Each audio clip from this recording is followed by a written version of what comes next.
It's Wednesday, 9th of July 25, and I've just asked Google Gemini why has Reform Party's percent share stalled in the polls? Because to me it looks like, even though they're in the lead at the moment, everyone seems to agree they're in the lead now, it doesn't seem to have moved any further, so I just wondered.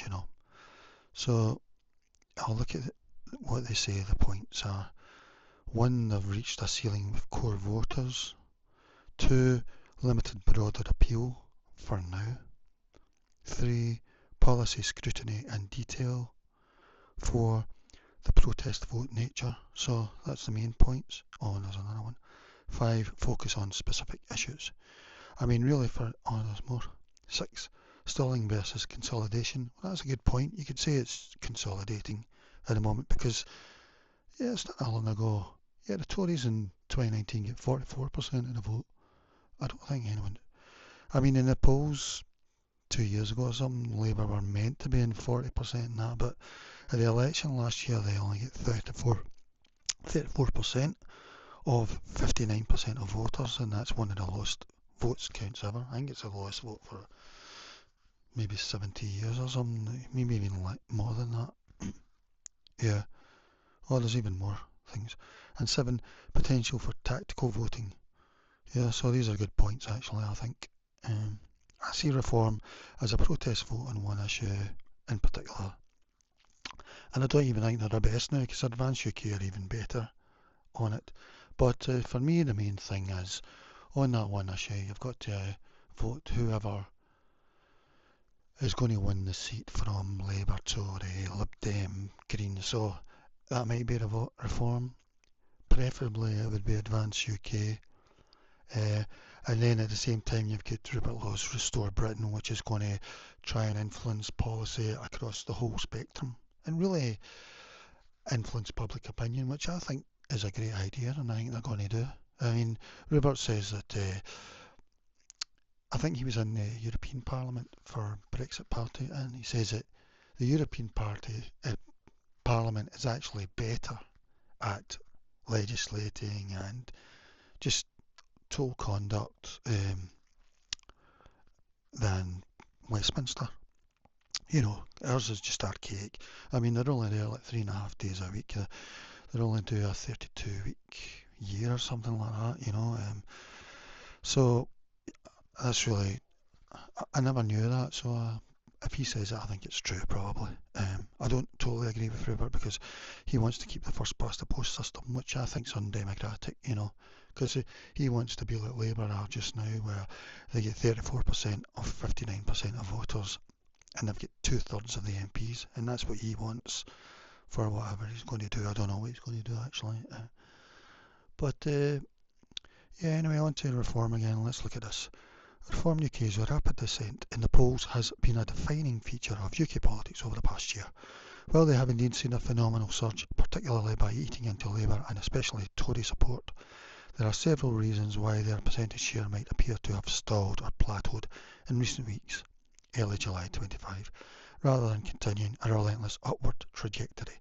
Because personally I think they're going to end up with all traditional British voters basically, so you may be talking 40%, 50%. Long term that's going to keep coming down, but it's going to peak somewhere. I think they're going to get the whole lot from the Greens, Lib Dem, SNP, Labour. When, I don't know. I think it's interesting what Professor David Bates says about the future of Britain, and I think once that starts happening, then probably. Anyway, so let's see that's happening then. Yeah, because this sort of thing's been going on for a year, till about May, I would say, or maybe even June actually, this year. So, but now it's sort of stalled. I've been calling it, you could call it plateaued or consolidating. So 1, reaching a ceiling with core voters. Well, that's a fair point. Reform UK's appeal is heavily concentrated among specific demographics. Older voters, men, those who voted Leave in 2016, and working class voters C, 2, D and E. And that's amazing really. They're getting the lower income vote which is incredible, really. It's not really, because their communities are changing most obviously, but it is when we're supposed to vote a socialist party, in that situation. Um, they've been incredibly successful in attracting these groups, particularly disgruntled former Tory voters, a significant portion of their support. It's possible they've now captured the majority of this protest vote or anti-establishment sentiment from these demographics, making further significant gains from them harder. Well, that's true, yeah. Limited broader appeal for now. While they've widened their base from solely ex-Tories to also include some former Labour voters, personally I think they're going to get the whole Northern Wall probably soon. I mean, I don't know why they didn't get them in the last election. I don't know why they went back to Labour. I really don't. It includes some former Labour voters. Reform's policy platform and messaging are still very strongly focused on issues like that, woke culture, and often a more radical approach to public services. While these resonate with their core base, they may not yet have a compelling offer for a broader segment of the electorate, such as younger voters, graduates, or those in professional roles who might be more concerned with issues like the NHS, cost of living, beyond inflation, or climate change. Yeah, that's a fair point, because they're anti-net zero and all that. I mean, net zero is a terrible word for it. It should be called something like the Green Revolution, Industrial Revolution. I think Boris Johnson used to refer to it like that, and then all these people voted for him, Voters are confused, I find, how they went back to Labour last year, I don't know, especially in the Northern Wall. But yeah, I mean, Reform have been doing that, because they're saying they're going to try and make it that you don't pay any income tax till about £20,000. They're going to lift the two-child cap benefit, which hasn't been very popular with their traditional voters. What else? That was the other thing. Can't remember at the moment. Yeah, so that's fair points. And they do seem to be going that way. Personally, I don't mind it, because I don't believe in parties. I don't believe in party hampers. I think we should be able to vote on issues like the Swiss electoral system. We should have quarterly referendums. Like every time they have a vote on a bill in Parliament, we should get to vote on it, basically. Not just and in votes of conscience, where the MP just votes whatever they want. No, we should get to vote in the bills and stuff. There shouldn't even be bills, because you're making 20 or 30 changes. It should be discussion things, because there's probably things you can change overnight that everyone really agrees with. 80% of the people. Whereas, I mean, at the moment there's the 2% wealth tax thing. About 75% of Brits support that, including lots of Tories, majority of Tories and Reform voters, I think. But it's not something that it's getting offered to the people, So, yeah, so going on about this, policy scrutiny and detail. As a party gains prominence, it faces increased scrutiny over the detail and viability of its policies. Personally, I don't think that matters at the moment. I think we should be voting on one issue. It's very important. I can't say what I think is going to happen long term. But Professor David Bates says things about it, yeah, and so we should only be voting on one thing anyway. Reform's the best protest vote on that.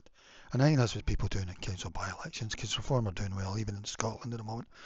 I mean, they're 16% in the national poll, but they're winning or coming second in very poor areas of Scotland in council by-elections. If you get a council by-election coming up, especially if you live in an area where you vote Green, Labour, etc., you should be voting Reform, in my opinion, as a protest vote. Forget everything else, just as a protest vote. Advance UK is better, but at the moment they're not an option, and you've got to get either Reform or Advance or anyone of that ilk, rather than the traditional parties. And it looks like Wales is going that way as well, with their new proportional representation Senate. Reform UK have been criticised for a lack of detailed policy. Personally, I don't think it matters. Policy plans beyond headline proposals, particularly in how they would fund their ambitious spending plans or manage complex issues like healthcare. This can make some voters hesitant to fully commit, especially if they are looking for a party they can demonstrably govern. This is a fantastic. I think Google and the AI answers are fantastic, really. 4. The protest vote, nature. A significant portion of Reform UK's support is described as a protest vote. Yes, that's me. Everyone vote them as a protest vote. Nigel says they're not a protest party. Forget what he says.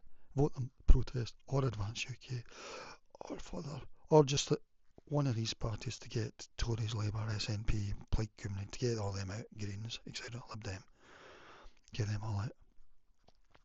We have to vote on one issue, really.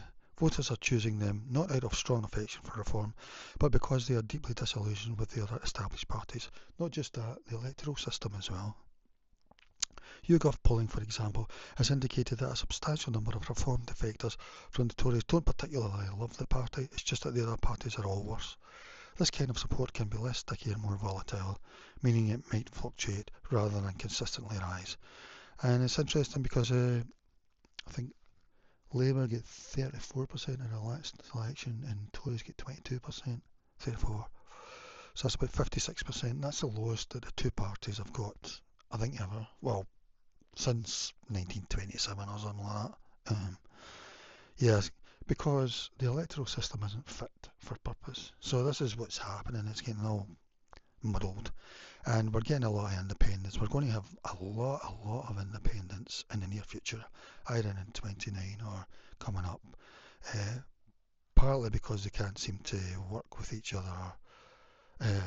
But we may get two big umbrella parties not too long distance, but because they're voting on something else in particular, they can't agree with each other, so they're just sort of doing an alliance, and that's what they've got just now. They've got 4 as an alliance, plus Jeremy Corbyn, and now Jeremy Corbyn's trying to do a party with Zara Sultana,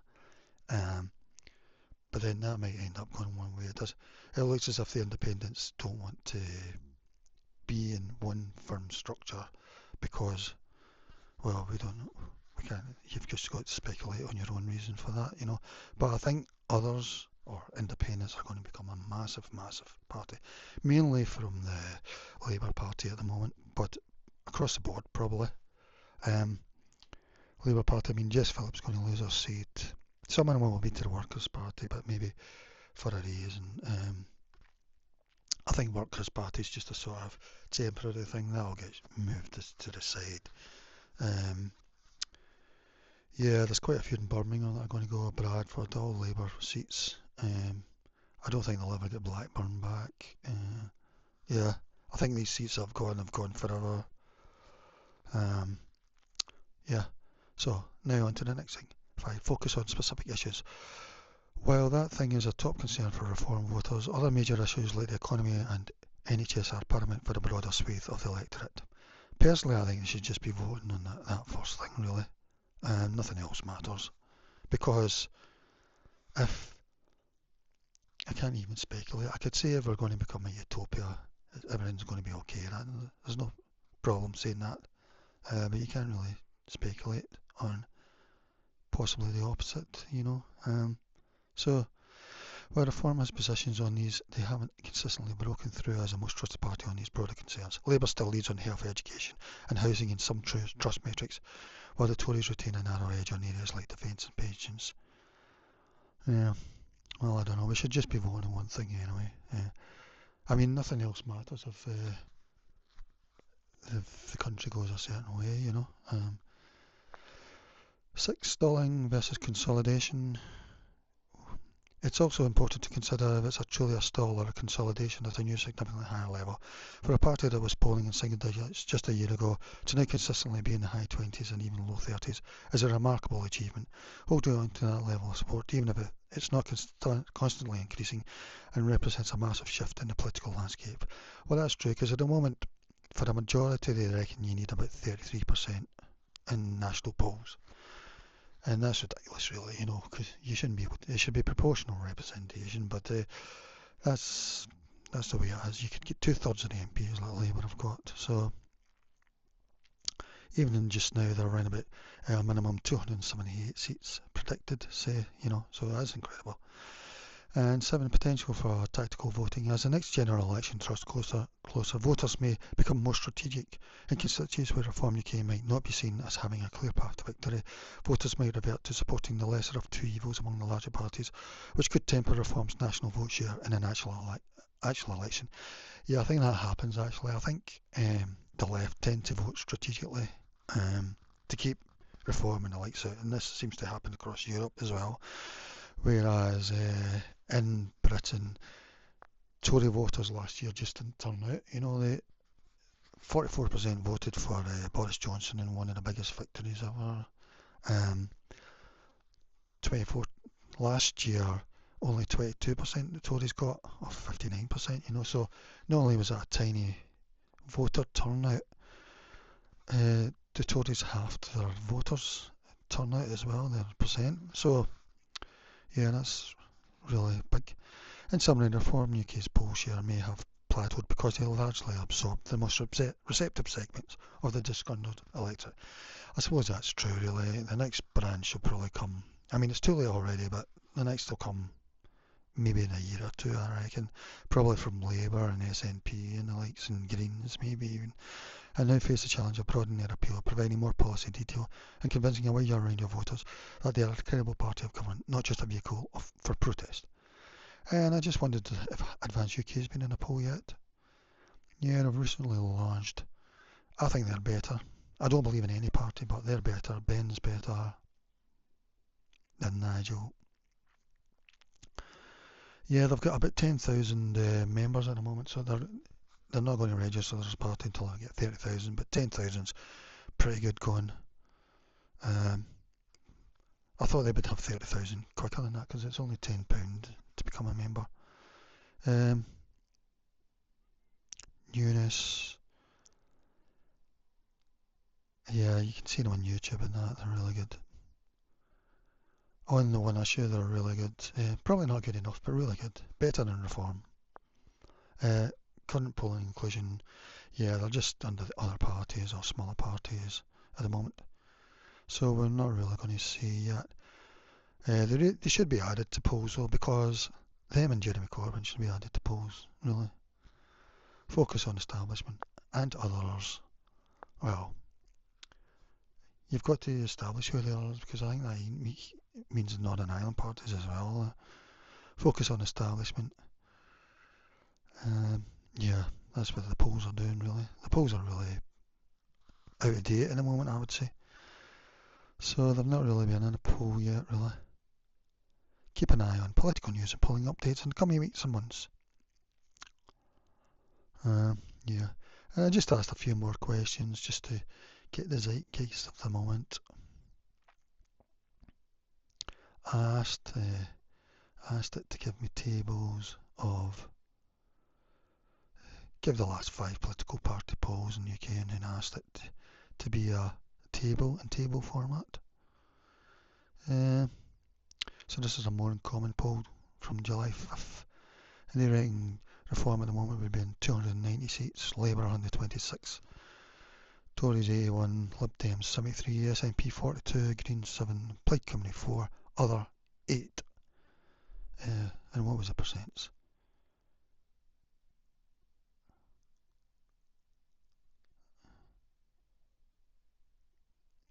And here's a vote share that I reckon at the moment. Reform 28%, Labour 22%. I don't know how Labour's vote is holding up. I don't know who's actually voting for them. Tories 21, Lib Dems 15. Who's that at 3? SNP at 3. Greens at 8. I don't know why traditional Labour voters aren't voting Green. Plaid Cymru 1, SNP 2. Or, well, no, SNP 1 to 3. Let's see who else. Then there's a Find Out Now poll. Reform 31%. This is the 4th of June, so that's over a month ago. Oh, wait a minute. Here we go. Yeah, they've not really. They've stayed the same, really, haven't they? Reform 31, 30, 31, 30, 30. It's still a good lead. 22, Labour 22, 24, 23, 22, 22% in July. I don't know how their votes holding up. Tories 16, 16, 16, 18, 16. Lib Dems 15, 13, 12, 13, 15. Greens 11, 11, 11, 11, 11. Yeah, who else? June 21st, Reform 34%. This is probably their highest I've seen them. Labour 25, Tories 15, Lib Dems 11, Green 9, others 6. Let's see. July 25 from Techne, Reform 28, Labour 23, Tories 18, Lib Dems 16, Greens 8, SNP 3, others 4. Apparently there was quite a lot of them. For the don't knows, they take their last, who they voted for at the last election, whereas Find Out Now doesn't, and they've seemed to have been ahead, had Reform always ahead recently. I don't know if that's true or not, you know. It's hard to find it. I should ask Google Gemini, really. Here's Freshwater Strategy, who I've never heard of before. July the 4th to 6th. Reform 31, Labour 24, Tories 19, Lib Dem 14, Greens 7. And here I just asked to give with Jeremy Corbyn as a party, you know, because apparently he's going to make a big chunk. Where's that poll? Here it is, I think. No, apparently 18% of all Britons are open to considering voting for a new left-wing party led by Jeremy Corbyn. So 18% is a pretty big chunk, I think. There's a significant overlap with Green voters, 58% of whom would consider it, and a notable portion of Labour, 31%, and Lib Dem, 21%. Younger demographics are significantly more open to the idea. So nobody's got else has got Jeremy as a party. Yeah, there was one that had him as a party. Because we think he's going to do a party with Zara Sultana, although we've not heard anything about it yet again. It was 10%, I can tell you, but I can't find it now. This thing was from July the 9th, so today, really. That's it, really. I just wanted to go through that. Okay, we can wind down now. Okay, bye-bye, everybody. Bye-bye.